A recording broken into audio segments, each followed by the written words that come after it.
Hey, listen, little Johnny, what y'all laughing for? That's how some of my best jokes start out, Little Johnny. Little Johnny had made some money. And he was sitting in church with his mom arguing. I'm not giving any money in the offering. And his mama was trying to convince him. Finally, she said, "Oh, Johnny, you don't want to keep this money. It's tainted." And little Johnny didn't really know what tainted meant, but it scared him enough where he dropped the money in the offering. And so a few seconds later said, "Mom, what do you mean by it was tainted? You mean it was dirty?" She said, "Oh, no, son, it's not dirty. It's just that it tain't yours and it tain't mine. It belongs to God." Come on now. One more. That has nothing to do with my message, but I like it. Hey, what colors represent to us freedom? A lot of us got it on this morning. Red, white, and blue. It represents freedom to us until it's the lights flashing behind you. Come on, John Wayne, you know. I'd really point to Casey if he was here because he knows. He knows. Hey, in all seriousness, happy Independence Day weekend. I pray that we remember. This is not just, we don't just celebrate. It's not just a day off from work where we can grill out, we can shoot off fireworks, but it is a day that we honor those that served this country and some that gave their lives. So, in fact, here's what I want to do. If you served or are currently serving, please stand up. We want to honor you. Yeah, thank you. I know we've got, come on, yeah. Thank you. Absolutely. Wow. Man, thank you guys. You can be seated, man. Thank you. Mike was standing up like, well, do I get a gift for that? No, I'm going to stand until somebody brings me something. Hey, we started off this series last week called Cause and Effect. And basically what we're talking about, because let me give you the definition. Let's bring that definition up. The relation between a cause and its effect. Noting a relationship between actions or events such that one or more are the result of the other. And let me simplify that for you like this. A cause and an action is an action that brings about a reaction. An action that brings about a reaction. Example, constantly spending and not budgeting your money. What kind of effect is that going to bring? Broke, poverty, in debt. Come on. Whereas being financially responsible, saving, being generous, tithing, will bring financial peace. There is a cause, there is an effect. And as Christians, there should be an effect on our lives because of the cross and the resurrection. It shouldn't be just in name only that we call ourselves Christian. Now let me say this. Those changes do not happen overnight. I've seen people that, bam, man, it happened overnight. And I wish it happened that way for me. But it has been a process. This has been a journey for me. And that's one of the things I love about CR, and you got a little glimpse of that, because the people that belong to Grace House or the Clean Living Athens, man, they don't care what you think about them. They just like, I want to get close to God. I want to find out. But as we've grown up, how many grew up in church? Come on, we get kind of numb to what it really is. Is that a fair word? I don't want to get ahead of myself. But the cause that we're talking about is the cross and resurrection and the effect that it should have on every follower of Jesus. Because if we really believe he did die, if we really believe that he did rise from the dead, then and we've surrendered our lives to him, it should have an effect on our lives. In fact, Shane Pruitt said it like this. I gave you this last week. A Christianity that gets you into heaven while allowing you to continue living however you want to here on earth is a Christianity foreign to the New Testament. The real gospel changes who we are, then it also changes what we do. It changes your identity and your activity. That should be the effect of the cross. It should have an effect on us. It should change our attitudes. Come on. Should change how we talk. It should change our approach to things. It should have an effect on everything that we do. And today I want to talk about this effect. Real freedom. Real freedom. Because I think we all pursue freedom to some degree. But when we talk about freedom, it can solicit a lot of different images for people. When you talk about freedom, some people will think about the days of slavery. Others may think about getting out of debt or breaking free from a toxic relationship or breaking free from an addiction or getting out of prison. And so when we talk about freedom in those regards, I know this because you're human. There are those in here that will hear those things and think, well, I really don't need freedom. I don't really have an addiction per se, Kelly. I'm doing pretty good financially. I live in a free country. I don't really need freedom. Well, let me clear up any confusion for you. Everybody in the room, take a deep breath. Go ahead. Let it out. Now go ahead and check for a heartbeat. Go ahead. I'm probably not doing it right, but my watch is in the way. If you're alive and breathing, you are a candidate and need freedom. Period. You need freedom. It's just, well, let's don't get ahead. You're a candidate. Here's the misconception about freedom. We think, well, I'm not an addict. I don't smoke. I don't vape. I don't dip. I don't struggle with pornography. I don't have anger issues. Here, when it comes to freedom, this is an important thing. If you're taking notes, you need to understand. Freedom isn't the absence of something. Freedom is the presence of someone. That's what freedom is. The best definition I've ever heard of freedom, I think came from my brother. I can't remember, but I'm gonna give this one to you. Is this, pull that up. Freedom is the ability to act and react in life as the person I was created to be. That's freedom. To be able to not just act, but react. React. Man, we were out riding yesterday, and there was a time when we were coming down by the Ocoee River, and all I saw was the blue lights way back up behind the last bike. And there was a car that had swerved out, pulled up, and was riding inches on one of the guys' bikes. And had done that to several people. And the next thing we know, there are blue lights back there. Freedom is the ability to act and react where my normal reaction would be like, are you freaking kidding me? And then told him he was number one with the wrong finger. Come on. Don't put your halos on.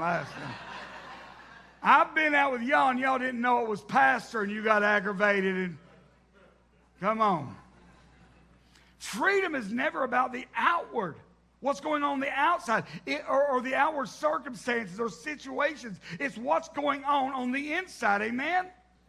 So how do we move towards real freedom? Because let's be honest, even if you think you don't really need freedom, the question that usually gets asked is, do I really want to be free? Here's the way it's usually looked at. It is this: I've tried everything, and I still can't break free. I've tried everything, and I cannot seem to break free. And I don't think I'm just talking about an addiction to pills, porn, or alcohol or anything like that. What about this? I've tried every diet in the world, and I still cannot lose weight or keep the weight off. See, we like it when we talk about the addiction to pills and porn and alcohol, but stay away from food.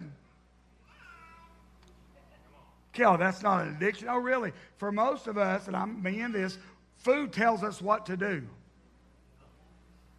Come on. We know better than eating. I love pizza. I cannot tell you how much I love pizza. Especially give me some ranch salsa dip it in. Listen. But I can look at that pizza and I know one piece is good, Kelly. Then I'm 3/4 way through that pizza, and I know I shouldn't. So what happened? That has power over me. Come on, I know it does you too. Come on, let's be real. And so I've tried every day in the world. What about this? I've prayed about my anger so many times, still nothing. Oh, here's one. I've tried every dating app. I still end up with the wrong guy, wrong girl. I've tried, you fill in the blank, whatever it is. See, it's not that we don't want to be free from whatever. It's that we've tried over and over in the past, and it seems like nothing has worked for us. Come on, can anybody relate? We've got these different things we're doing that we've been told, hey, do this, this, and this, and that will bring you freedom. And we've tried them all, but it seems like we cannot break free. And if we do break free, we may break free a week, a month, maybe 2 or 3 months. But then somehow we find ourselves right back in it. And we get frustrated. And out of that frustration comes this mindset. Come on. Why even bother trying? Apparently, this is just who I am. Come on, we got any honest people say, yeah, I know exactly what you mean. See, in our pursuit of freedom, we've got told to do a lot of different things. And let me say this. All these things that we're about to go over are important to finding freedom. The biggest problem is I think we got these things out of order.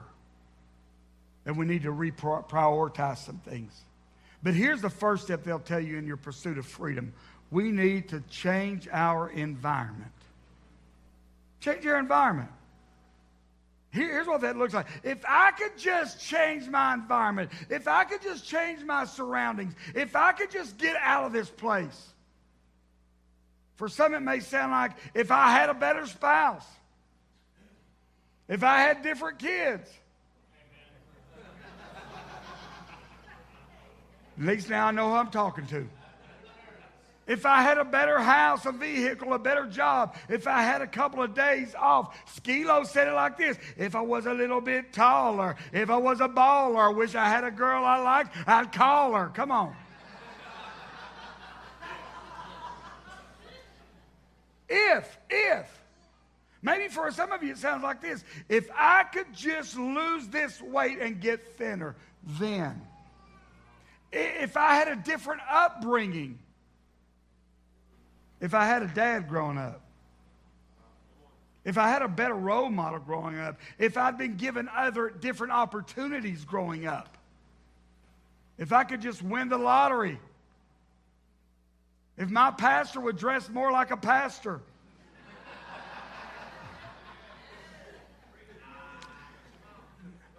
But we develop this mindset, if I could just change this one thing about my life, things would be different and I could be happy.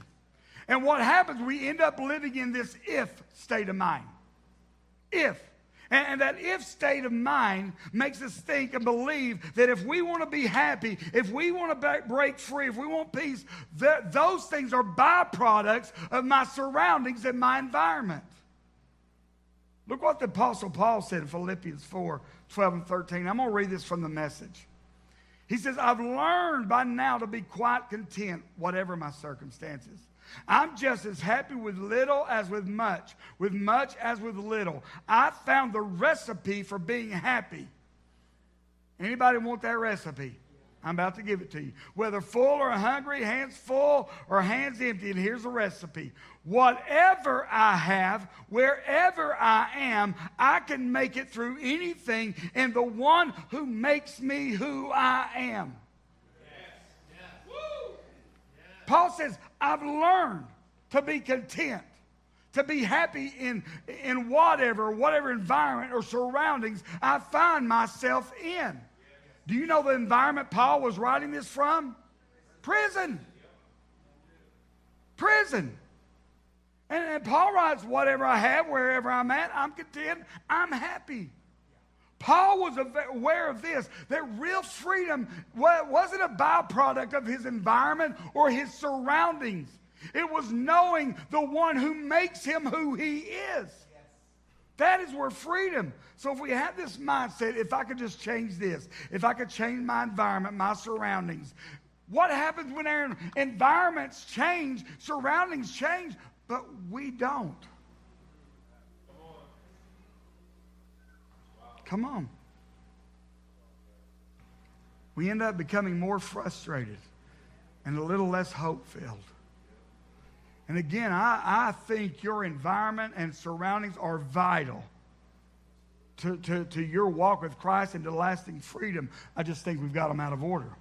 The second step they'll tell us is this: change our behavior. I think that's one of the effects of the cross, is a change in our behavior. I think we've got them in the wrong order. The church I grew up in, and a lot of you that grew up around my age, and you know what the church I grew up in specialized in, or thought they specialized in? Behavior modification. Now, they would never come out and say it public, but they gave this vibe of, yes, you can come to our church if you change this. Yes, you can come to our church if you dress different. Yes, you can come to church if you stop going here or there. And what we were doing, without even realizing it, was building a community of exclusivity. This is our country club. You want to be part of this club? Well, here's your rules. Come on. And in fact, hey, the church I grew up in had kind of a motto. If it's fun or you really enjoy it, it's sin. It's sin. And that's why I hear people give their testimonies. Listen, when I was in the world, sin was no fun to me. I don't know why I ever did it. I'm thinking, well, you were doing it wrong.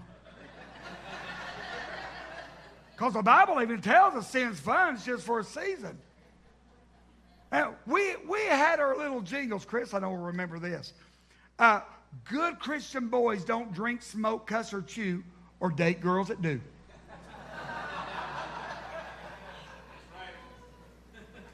I tell you, if I was a single man today, and that was my motto, I don't know if I could date anybody. I might be a priest. Anyway, little humor. Come on, some of you ladies, like some of y'all. But I would tell a story, but some of y'all would say, "What's wrong with that?" Anyway, let's move on. Here's what I witnessed, though, and learned: good Christians never cuss. At least at church. They wait till they get home or are in the car by themselves. So I grew up with this mindset. Good Christians would never struggle with pornography. Good Christians would never struggle with temptations. Good Christians would never struggle with depression. Good Christians kept all the rules. Come on. And those unspoken rules and those unspoken mindsets that developed in me and many others, it produced one of two things. One, we talked about this, hypocrites, the ones that wear the mask. And it produced a bunch of Christians that walked around wearing a mask and that they would put on whenever they wanted to, depending on the event they were at. Or two, it produced people that got frustrated and said, just forget it. I can't keep all these rules. I'm telling you, I cannot tell you the struggle in my mind growing up. Wondering if, hey, Kelly, apparently you're doing it wrong. Because if you were doing it right, you wouldn't be struggling with these things. Come on. And what happened in the process is the church ended up with a bunch of casualties of the behavior modification war. And it wasn't until I was much older that I realized that behavior modification can never bring about the lasting change and transformation that I really wanted. Now, I do believe it's part of the effect. I think the order's wrong. The third step they'll tell us to do, okay, change our strategy. This didn't work. Let's try this. Come on. If you've been on one diet, you've been on 20 diets. Come on. This didn't work. Let me try this one. This didn't work. Let me try. Until finally we got to come to the conclusion, it ain't the diet, it's me. Oh, Pastor Kelly, that was really good. I'm just going to be quiet and just contemplate it. Come on, it's me. Because every one of those diets, if I actually had the discipline to stand by them, they would have worked. So the problem is not them, it's me.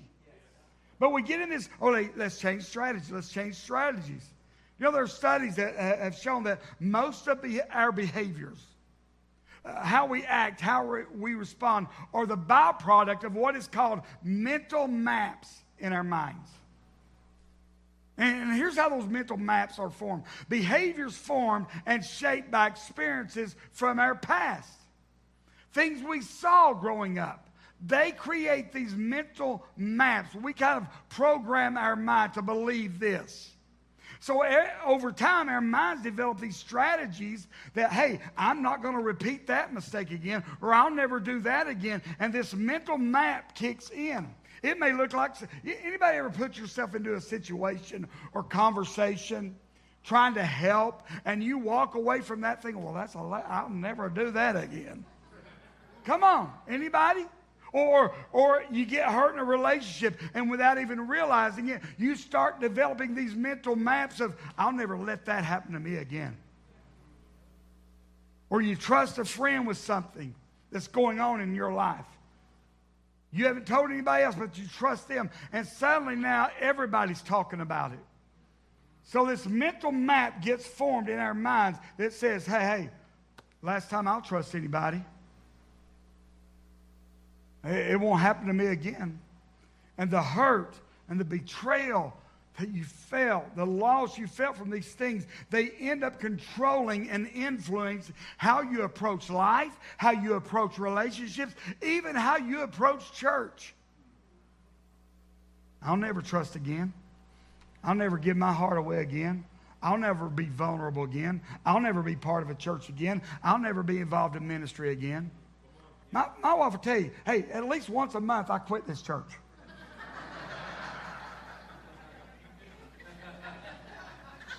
Some of y'all thinking, I can't tell if he's kidding or not. And I'm just going to leave it at that. So, let's go. I used to have this iPod Classic. Anybody remember those? Yeah, and I had this thing, and I took it with me to the gym. I took it with me when I would go on fast walks. They're not really runs, but they're not walks either. So I was training for the speed walking. So anyway, I would carry it. Well, every once in a while, and I'd plug that thing into my computer, this would pop up, reset to default settings. And then if I would say yes, that I need to in order to be able to use the iPod, it would say, warning, if you hit yes, it will erase everything you've put on that iPod. It'll restore it to default settings. And if you get rid of, if you've got a smartphone and you want to sell it, the smart thing to do, wipe it clean. But it'll say restore, reset to default settings. So I have to ask, what are the default settings of your mind? What have you been programmed to believe early on in life? Or even as you grew? What mind traps, mindsets begin to form in you? What did you see here growing up, or even now, that you've been programmed to believe? This is just your life. You'll never break free. You'll never be financially free. You'll always struggle with debt. You'll never have a good marriage. There aren't any good men and women out there anymore. Faith is for the weak. I'll never own my own home. What have you programmed your mind to believe without even knowing it? And here's why that's important. When it comes to real, lasting freedom, what you truly believe will either be the thing that catapults you or puts you in chains. What you truly believe. Now, I'll never forget sitting at Casey and Tiffany, actually, man, are on a well-needed getaway for the weekend without kids. Listen, we all love our kids, but come on. Time away from the kids feels like, I don't know, it's just like heaven. And so, but they're on a well. But I remember most of y'all know his story. And I'll never forget sitting over at BCCX, Bledsoe County Correctional Complex, and one Saturday talking to him there. And we were talking about his addiction and how it had ravaged his life then some 18 years. And this conversation kind of got me thinking, because one of the things, he said this, one of the things they tell you is that you will always be an addict. That relapse is just part of recovery, to expect a relapse. And Casey then went on to tell me that he thought all this did, he said, all I think this does is more or less give an addict an excuse to fall back into their addiction. And he said, because if that's true, if I'll always be an addict, why even bother trying? And I get what they're saying. I do. I get that. It kind of keeps you on that, hey, don't get too prideful, because when you think I got this kicked, hey, you better keep being what? So I get that. And I understand the mindset. But here's also what I think we're doing. We're programming them to believe this is all I will ever be. This is it. This is my lot in life. The choices I made early on in life, well, that's what I've got to live with the rest of my life. So I ask you, what have you been programmed to believe? And I've told this story before, but it's a great illustration. Anybody heard of a guy named, I know Chris has, some of you others, Roger Bannister? Anybody heard of him? For years, experts said that the human body was not capable of running a 4-minute mile. In the 1940s, the mile record was pushed to 4 minutes and 1 second. And it said no one is incapable of running a mile under 4 minutes. And that's where it stayed, 4 minutes and 1 second, for 9 years. And then on May 6, 1954, Roger Bannister became the first person in history to break the 4-mile barrier, 4-minute barrier. He crushed it. You know what his time was? 3 minutes, 59.4 seconds. He barely broke it, right? But the truth is, he broke it. What he was told and led to believe up to that point, what he'd been programmed to think, this is incapable. He did it even if it was only by tenths of a second. Interesting enough, after that day, 46 days later, a guy named Landy shattered again the record with a time of 3 minutes and 57.9 seconds. Today, if you plan on playing any professional sports, if you plan on starting in high school or college ball, you run a 4-minute mile. It's nothing. Why? Because in 1954, someone decided, you know what? This is what I've been told. This is not possible. I'm going to decide different. And he began to reprogram his mind, and along with that came the reprogramming of other athletes' minds that this is actually possible. Come on now. My concern for this generation is that what we are witnessing, it makes me mad, it makes me sad, it makes me all those. What we are witnessing is a reprogramming of the minds to take our youth away from who God says they are, what God says they are. We're witnessing it. We're witnessing it in the smallest little ways. In the tiniest ways, we're seeing it. And I'm going to tell you, parents, Christians, followers of Jesus, I'm going to tell you, if we do not stand up and begin to fight, 5 years from now, I'm afraid of what this world will look like. I'm telling you. Look what Paul said. This speaks volumes to the culture we're living in today, Romans 12:2. Paul says, do not copy the behavior, customs, the mindsets, I'm adding some words, of this world, but let God transform you into a new person. Look at this. By changing the way you think. In other words, you've been programmed to believe something. Let God change the way you think. The fourth step we're told is this. Okay, change our beliefs and values. I want you to know, I didn't say change our thoughts and values, because thoughts and beliefs are two different animals. Healthybrains.org, get this, says this, your brain, I asked Bob this week as I studied, and he came to my office. I said, hey, how many thoughts do you think the average person has a day, processes a day? He says, I don't know, 1,000? I said, you are way low. 50 to 70,000 thoughts every day the average human being processes.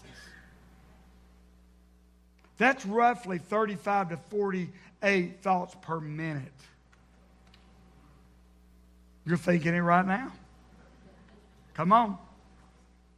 You've got other thoughts running through your mind. How long is he going to preach today? Hey, where should we eat today? I wonder if so-and-so's single. I wonder if they saw me raise my hand in worship. Come on. I wish I hadn't stayed out so late last night. We have got to have the best looking pastor in the world. We have got to have the most delusional pastor in the world. We have this constant stream of thoughts running through our minds. Those are thoughts. Beliefs are very different. Beliefs flow from a deep inner part of us.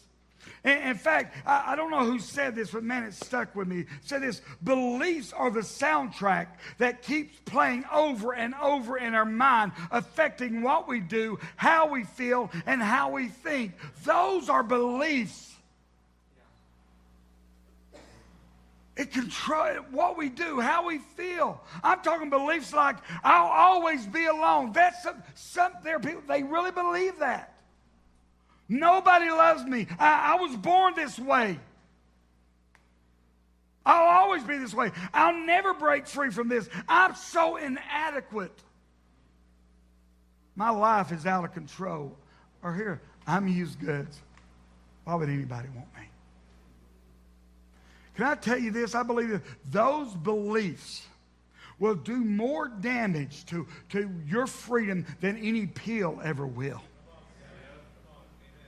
Because beliefs are with you everywhere you go.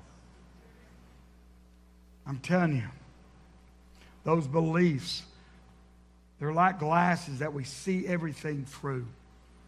Beliefs shape, they form our expectations. I want to give you two questions that every believer must ask themselves when it comes to belief. And one is this: what do I believe about God? What do I don't mean do you believe in God? Because here in the South, 95% of the people you talk to will tell you they believe in God. What do I believe about God? And here's why that's important. When you are absolutely convinced of who He is and His heart for you, that He loves you passionately, unconditionally, that He doesn't need you, but He wants you, I'm telling you, that will transform how you see God and how you relate to Him. A.W. Tozer said this: what comes into our minds when we think about God is the most important thing about us. The second question you got to ask: what do I believe about myself?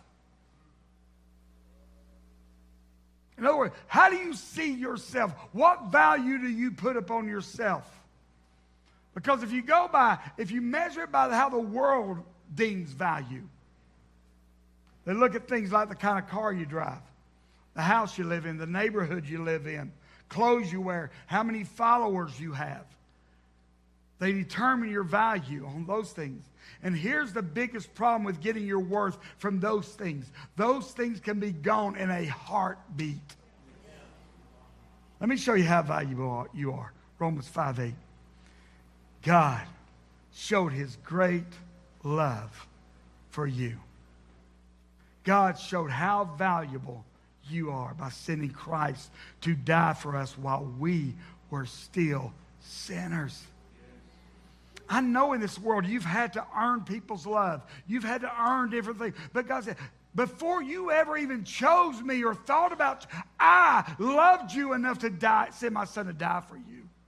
Here's the way the Voice paraphrased it. Think about this. While we were wasting our lives in sin, God revealed his powerful love to us in a tangible display. The Anointed One died for us. So the question is not this, what are you worth? Here's the question. Who are you allowing to define your worth? That's the question. Your worth is not in question to God. The problem lies with who you allow to define what you're worth. Listen, don't allow some boy or girl to define your worth. Come on. Don't allow some coworker or boss to define your worth. Don't allow things done to you in the past or words spoken over you in the past to define your worth. Don't allow a past relationship to define your worth. Don't allow past failures or sins to define your worth. God has already determined and defined your worth. You are worth him giving up everything for. That brings us to the final step. If I can get Bubba to come on up. Change our identity. To me, this is where we need to start. This is the step we need to start with. Our identity. Do you understand that your identity was in the heart and mind of God when he created you? When he created you. See, freedom is not about outward circumstances. Real freedom is about becoming who we were meant to be in the middle of those circumstances. Living the life we were created to have and live. Freedom is walking and knowing who God says you are. Tell you, don't have this mindset of freedom is only about what you've been set free from. Because here's the truth. Freedom isn't about what you've been set free from. Freedom is about who you are being set free to become. That's what freedom. He's setting you free to become someone. Look at Ephesians. And if this is misspelled, I feel like God spoke this, and this was after my wife had a time to proofread. Look at this. Long ago, even before he made the world, God chose us to be his very own through what Christ would do for us. He decided then to make us holy in his eyes without a single fault, we who stand before him covered with his love. Look at this. His unchanging plan has always been to adopt us into his own family by sending Jesus Christ to die for us. And he did this because he wanted to. His unchanging plan did not change just because you chose to make some bad decisions. His unchanging plan did not change for you just because you got divorced. Are you hearing me? His unchanging plan did not change because you grew up in a different environment than what you wanted. It has always been to adopt you. To adopt you. Freedom is about you becoming who you were set free to become. If you've accepted Christ, I want to show you what he says about you. If you've not accepted Christ, this is what he wants to say about you. Look at this, 2 Corinthians 5:17. If anyone is in Christ, he is what? No, he is what? The old has passed away, and behold, the new has come. listen, so here's what we'll say. Kelly, I know that verse. I've heard that verse, but I don't feel new.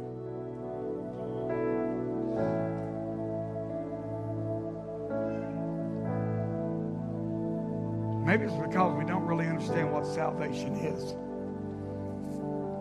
Maybe it's because for some reason we thought salvation was only praying a prayer and then showing up at church whenever it was convenient for us. Or, you know what salvation is? Getting out of hell. And listen, I agree, that is a major perk. But that is very small compared to what salvation really is. You know, the word saved gets mentioned about 106 times in the New Testament. Almost every time, the Greek word that it gets replaced with is the word sozo. Sozo isn't a fancy way of saying saved. Sozo carries the meaning of being saved, healed, delivered, rescued, set free, and made whole. That's what Jesus came to do for you. That is the effect of the cross and resurrection. Sozo. We have a mission statement here at Watts Bar Community Church. If you've been here long enough, you know what it is. Say it with me. What is it? Love. Okay, that was just sad. Let's try that again. Love God, love people, serve others. Let me give you Jesus' mission statement. Luke 4:18-19. Jesus said, the Spirit of the Lord is on me. He has anointed me to proclaim good news to the poor.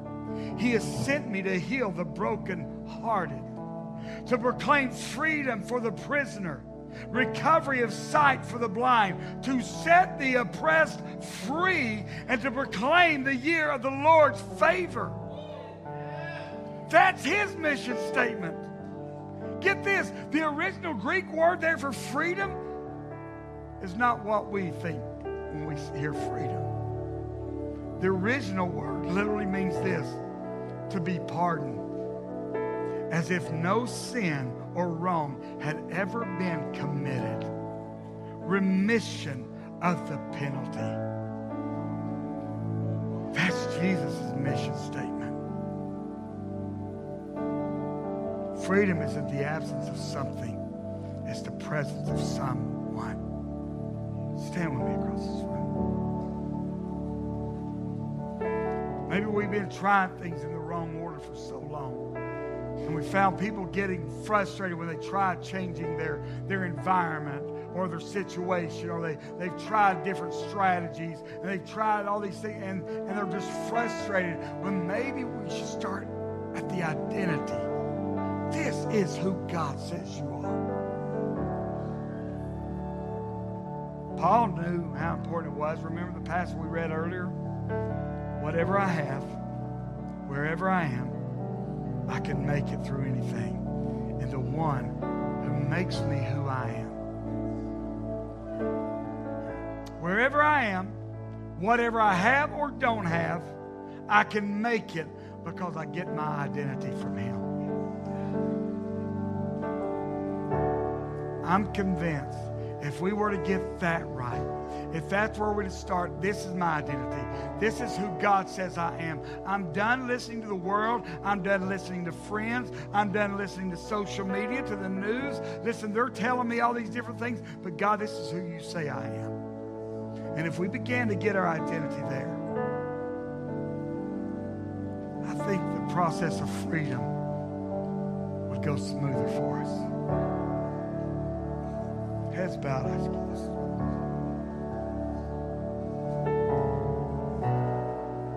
I know the enemy knows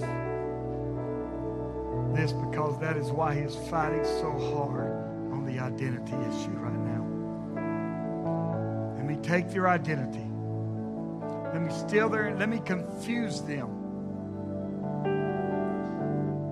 Because I really don't need them to identify as this or that. I just really need to confuse them enough where they don't see who God says they are.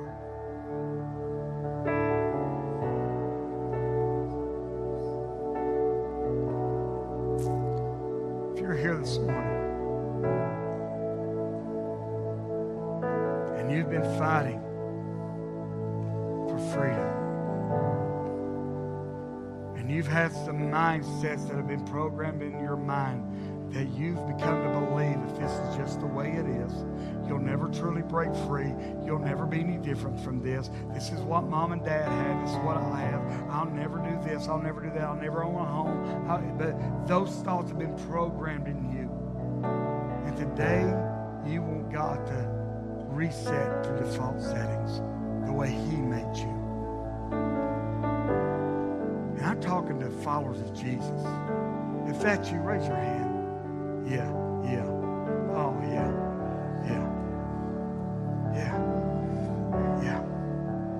I've got some things in me I need to change. If I'm being honest.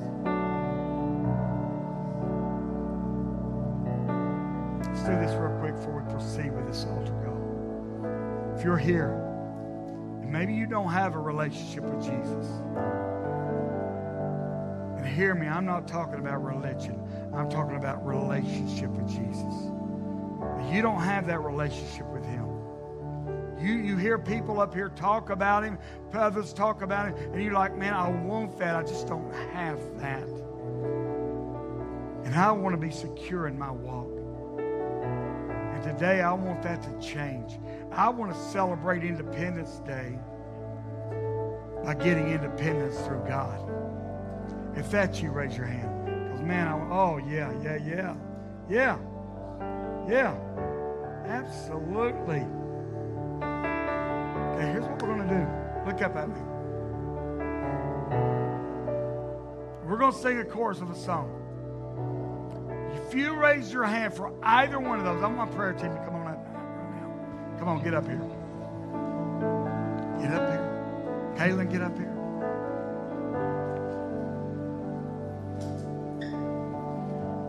Because we had several raise their hand. If you raise your hand for either one of those, I'm going to count to 3, and I want you to step out and make your way up here.